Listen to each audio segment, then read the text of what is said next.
ቤተሰብ ለሚያልፍ ጊዜ ለሚያልፍ ቀናት መጥፎ ነገር ከመናገር እንቆጠብ። እውነት እላችኋለሁ ሀይሚቲ ይች ቀን ታልፋለች። 3 ወር የተባለችው ትመጣለች። በዛ ሰዓት ብሩኬ ልጁ ያንተ አይደለም ይባላል ማለት ነው። ስለዚህ አንቺ ደግሞ በዚህ ሰዓት እንለያይ ትይዋለሽ። ይሄ ለብሩኬ ማለት ነው ልቡን እንደሚሰብረው አታቂም?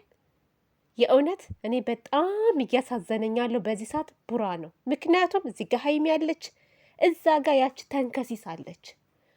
በሁለት ነገር ውስጥ ነው ተጠምዶ ያለው። እዚህ ጋ ሀይሚ እንዳትርቀው፣ እዛ ጋ ከዛች በምን ልላቀቅ እያለ ነው ያለው። እግዚአብሔርን ነው የምላችሁ። እና ሀይሚ ማለት ነው እውነት የምትወጁ ከሆነ የምታፈቅሪው ከሆነ ለቡራ ለምንድን ነው መስዋዕት የማትከፍሊለት? ለምንድን ነው ከጎኑ የማትሆኙ? በተደጋጋሚ እንለያይ ትይዋለሽ። እሺ ተለያያችሁ፣ አሁን ላይ ልጁ የሱ ነው በቃ ብለሽ ደምድመሽ፣ መቼም በልጁ ምክንያት ነው በዚች እርጉዝ ነኝ ባለችው ምክንያት ነው የምትለያዩት እንጂ ሌላ ምንም ምክንያት ኖሮት አይደለም። ተለያየሽ፣ እሺ ልጁ ያንተ አይደለም የተባለ ቀን መልሰሽ መተሽ ይቅርታ ልጠይቂው ነው? እኔ ይሄ መልስ ይመለስልኝ እስኪ። እሱ ራሱ እንደው የዛን ቀን ምን እንደምትሉ እያለ ነው። እውነቱን እኮ ነው። ቢያንስ ይችን 3 ወር ለምንድን ነው ቤተሰብ ስልክ ስለተደወልብ እኔ ስልክ ይደወልብኛል ሁሌም ላይ እንትን ቪዲዮ ስሰራ ማለት ምን ላይ እንዳቆምኩ አላውቅም። ለማንኛውም ማለት ይችን 3 ወር ብትታገሹ እውነት እንደው ተበድለሽም ቢሆን ተጎርተሽም ቢሆን እንደምንም ብለሽ ለፍቅር ስትይ መስዋዕት ብትከፍሊ ምን ችግር አለው? የእውነት ነው የሚላችሁ። በዚህ ሰዓት ባብረሹ ያልሆንሽ አይደለም ፍቅረኛሽ ቀርቶ እኔ በተቸገርኩ ሰዓት በተጎዳው ሰዓት ጓደኞቼ ከጎኔ ያልሆኑ የደስታዬ ጊዜ መጥተው ቢያጨበጭቡልኝ ምን ይሰሩልኛል? ምንም አይሰሩልኝም እኮ። ስለዚህ አንቺ እየተጎዳሽም እንኳስ ይችን 3 ወር ታግሰሽ ከቡራ ጎን ልትሆኚ ይገባል እንጂ እንዴት ነው እኔ ግዴታ ከአንተ ጋር መኖር የለብኝም መቀጠልም ግዴታ የለብኝም አልፈልግም መጨናነቅ የለብኝም አይባልም። የእውነት ነው የምልሽ ሀይሚቲ፣ ይቅርታ ሀይሚቲ፣ እውነት ትልቅ ስህተት ነው እየሰራሽ ያለሽው። ተረጋጊ። እውነት መረጋጋት አለብሽ። ለፍቅር ብዙ መስዋዕት ይከፈላል። አይደለም ይሄን ቀርቶ ማለት ነው ሰው እኮ ኩላሊቱን ይሰጣል ለሚወደው ሰው አይደለ እንዴ? እኔ በጣም ነው የተሰማኝ። በጣም ማለት ነው ኩላሊቱን አካሉን ማለት ነው እንደው እንዴት አድርጌ ልስጥ የሚሉት እንዴ! ለማያውቀው ሰው አይኑን ኩላሊቱን ለመለገስ የሚሯሯጥ ሰው አለ አይደለ እንዴ? አንቺ ደግሞ ይችን ነገር እንዴት ነው መታገስ ያቃተሽ? ለምን? የእውነት ጥሩ አይደለም ሀይሚዬ። ስለዚህ ተረጋጊ፣ አስቢበት። ሲቀጥል ይሄ እንለያይ የሚባል ቃላት በጣም ትደጋግሚያለሽ እና ከአይምሮሽ አውጩ በቃ ከአይምሮሽ። ሴጣን ራሱ እኮ እንደዚህ አይነት ነገር ሲሰማ ይደሰታል። ሰዎችን በምን ልበጥብጥ፣ በምን ህይወታቸው ምስቅልቅል ላውጣው ነው የሚለው ሴጣን። አይደለም እንደዚህ ቦታ ሰተሹ ቀርቶ ማለት ነው። ምን ጎደለብሽ? ምንድን ነው የጎደለብሽ ነገር? ይቺ ወጥመድ የሆነች ሴት አንቺ እንዴት ነው ልትረጃ ያልቻልሹ? የመጣችሁ ከሁለታችሁን ለማለያየት ነው። እውነት እስኪ እንደው ቆም ብለሽ አስቢ ሀይሚቴ፣ ቆም ብለሽ አስቢ። እውነት እንደው ቡራ አድርጎታል ብለሽ ታስቢያለሽ? እንደው ቢያደርገው ራሱ እኮ ማለት እንደው በስህተት ቢደረግ ራሱ እኮ በዚህ ሰዓት ለሱ ለምትወጁ ሰው መስዋዕት ያልከፈልሽ ለማን ልትከፍሊ ነው? ቢያንስ ነገሮች እንኳን እስከሚጣሩ ማለት ነው። እና የእውነት ተረጋጊ። ቤተሰብ ይወቅ እኔ እናንተ መለያየት አለብን የሚለውን ነገር ከጭንቅላትሽ ከአይምሮሽ አውጩ። ትክክል አይደለም ይህ መለያየት የሚባል ነገር ሳይሆን አንቺ መፍትሄ ማድረግ ያለብሽ ነገር ምንድን ነው? እነዚህ ልጆች በምን ከህይወታችን እናስወጣቸው፣ ምን እናድርግ ብለሽ መመካከር ነው ያለብሽ።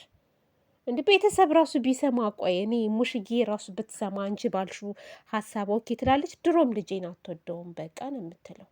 ልጄ በተቸገረ ሰዓት ልጄ እንደዚህ አይነት የሆነ ነገር ውስጥ በገባ ሰዓት እንዴት ጥላው ትሄዳለች እንጂ የምትለው ሀይሚ ትክክል ነሽ፣ በቃ አንቺ ራስሽን ህይወት ኑሪ፣ ከእንደዚህ አይነት ውስጥ ውጫ ትልሽም ተረጋጊ ነው የምትልሽ። ተረጋጊ፣ ያለው ነገር ይጣራ ነው የምትልሽ። ስለዚህ ሀይሚ የሌለብሽን ጸባይ አታምጭ። አንቺ አስተዋይ ልጅ ነሽ፣ አርቀሽ የምታስቢ ልጅ ነሽ። ስለዚህ ዛሬ ያመጣሹ ሀሳብ ትክክል ነው ብዬ እኔ በበኩሌ አልደግፈውም። ይቅርታ አድርጉልኝ፣ እኔ አልደግፈውም። ይህን ለያ የሚባል ነገር አልደግፍም እኔ በፍጹም ማለት ነው። እኔ አሁን ላይ በቡራ እኔ አላቅም፣ እኔ አልፈርድም። ቡራ አሁን ያለበት ሁኔታ ትልቅ ወጥመድ ውስጥ ነው ያለው። አንደኛ ለእሷ ይጨናነቃል፣ ሁለተኛ ደግሞ በዛች ይጨናነቃል። እንደውም ትዕግስተኛ ነው። ለምን መታሃት ላልሹ ደግሞ ማለት ነው ልጅቷ ገግማለች። ስሜታዊ ስትሆኝ ማለት ነው ትማቻለች። ደግሞ አልመታትም እኮ ምነካ ነው ያደረጋት። ይህችን አጭሎ እንጂ ይመጣል። እኔን እንኳስ ብዙ ነገር እያልኩ እጅህን አንስተህብኝ የማታቅ ሰው እንዴት እሷ ላይ እጅህን ታነሳለህ? አይሻል ምን ያክል ለአንቺ ክብር እንዳለው ምን ያክል እንደሚወድሽ። ልጅቷ ሲቀጥል እልህ ውስጥ ስለከተተችው ነው። በጣም እየተሞጣሞጠች ነበረ፣ የሆነ ግግም እያለች ነበር። እና የሆነ የሚገፋፋሽ ነገር አለ እና ስለ እሷ መመታት ምናምን ሳይሆን አሁን ስለ አንቺና ስለ እሱ ነው ማሰብ ያለብሽ። እዩ ሁኔታዋ አይደለም ዱላ ብዙ ነገር የሚያስፈልጋት ልጅ ናት። ካለ ስሙ ስም እየሰጠችው እኮ ነው፣ ህይወቱን እየበጠበጠች ነው ያለችው።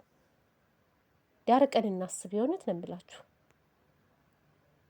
እና አላቅም እናንተ ምን እንደምትሉ ተመልካች የራሳችሁን አስተያየት መስጠት ትችላላችሁ። በሌላ ነገር እንዳታስቡት። ይሄ ሀይሚ አልተጎዳችም ከሀይሚ ጎን ቁሚ ምናምን እንዳትሉኝ። ምክንያቱም አዎ ጉዳት ሁለቱም ጋር ጉዳት አለ፣ ግን ከብሩኬ አይበልጥም። ብሩኬ አሁን ሁለት ሰው ጋር ነው ያለው። አንድ ሀይሚ እንዳትርቀው፣ ሁለት ደግሞ ያች ጠምዳ ይዘዋለች። በዛ ላይ ይሄ ባል ተብዬው የመጣው ደግሞ አስረጋዡም ራሱ ሙሉ በሙሉ ቡራ ላይ እየደመደመ ነው ያለው። ስለዚህ ሁለቱ ተልኮ አላቸው። ልጁን ሊያሳብዱት ነው፣ ሊያጨልሉት ነው የመጡት እና በዚህ ሰዓት ደግሞ ሀይሚዬ ምንም ቢከፋት እንኳስ ልትታገስ ይገባል። እሱ እኮ ለእሷ ራሱ ብዙ መስዋዕት ከፍሏል አይደል እንዴ? ቁም ነገር ማለት ነው አይደለም? ፍቅረኛው ሀይሚቲ ቀርታ እኔ ራሱን ለቡራ በዚህ ሰዓት ቆሚ ብባል እንደው በሚፈልገው ነገር እቆምለታለሁ። እንደው መቆም ብችል እንደው በምን አይነት ሁኔታ እንደሆነ አላውቅም እቆምለት። ደግሞ ምንም አይነት ከእዩ ጋር ግንኙነት የለውም። ለምን አትታገስም ሀይሚ? ምከሯት እስኪ በእናታችሁ ምከሯት። ትዕግስት ይኑራት። እውነት ትዕግስት እኮ በነገራችን ላይ ማለት ነው በስራም ላይ ሆነ በጓደኝነትም ላይ ሆነ በትዳርም ላይ ሆነ ትዕግስት የሚባል ነገር ከሌላችሁ ከፍ አትሉም። ስለዚህ ትዳር ትዕግስት ያስፈልገዋል። የእውነት ትዕግስት ያስፈልገዋል። ሀይሚ አትሳሳች።